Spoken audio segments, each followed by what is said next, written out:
একটা আশঙ্কার বিষয়, শঙ্কার বিষয় যে এই নির্বাচনটা কি সুষ্ঠু, নিরপেক্ষ এবং মানুষের ভোটাধিকার প্রয়োগের মাধ্যমে সম্পন্ন হবে।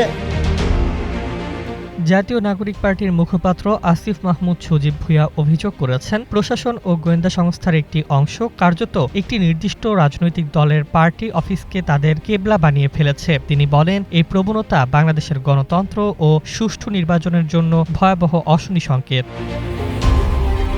মঙ্গলবার প্রধান নির্বাচন কমিশনার এএমএম নাসির উদ্দিনের সঙ্গে সাক্ষাৎ শেষে সাংবাদিকদের সঙ্গে আলাপকালে এসব কথা বলেন তিনি। আসিফ মাহমুদ দাবি করেন, প্রশাসনের শীর্ষ কর্মকর্তা ও গোয়েন্দা সংস্থার প্রধানদের নিয়মিতভাবে একটি দলের অফিসে যাতায়াত গভীর উদ্বেগের কারণ। তার ভাষায়, আওয়ামী ফ্যাসিবাদের সময়ে যে অনিয়ম ও অপপ্র্যাকটিস আমরা দেখেছি, সেগুলো আবারও মাথাচাড়া দিয়ে উঠেছে।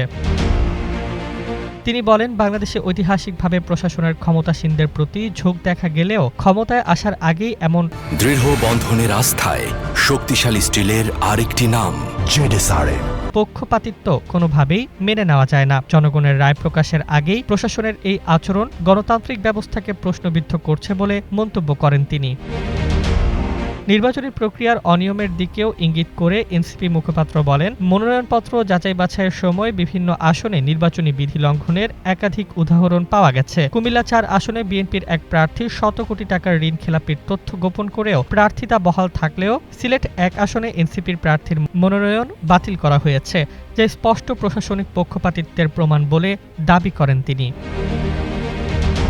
এছাড়া আইন শৃঙ্খলা পরিস্থিতি নিয়েও উদ্বেগ প্রকাশ করে আসিফ মাহমুদ বলেন, তফসিল ঘোষণার পরপরই দলের সহযোদ্ধা শরীফ ওসমান বিন হাদি গুলিবিদ্ধ হয়ে শহীদ হয়েছেন। আর অনেক এলাকায় অস্ত্রধারীরা এখনও প্রকাশ্যে ঘুরে বেড়াচ্ছে। এমন পরিস্থিতিতে নির্বাচন একতরফা হলে রাজপথে নামার হুঁশিয়ারিও দেন তিনি। ডেস্ক রিপোর্ট, জয় জয় দিন।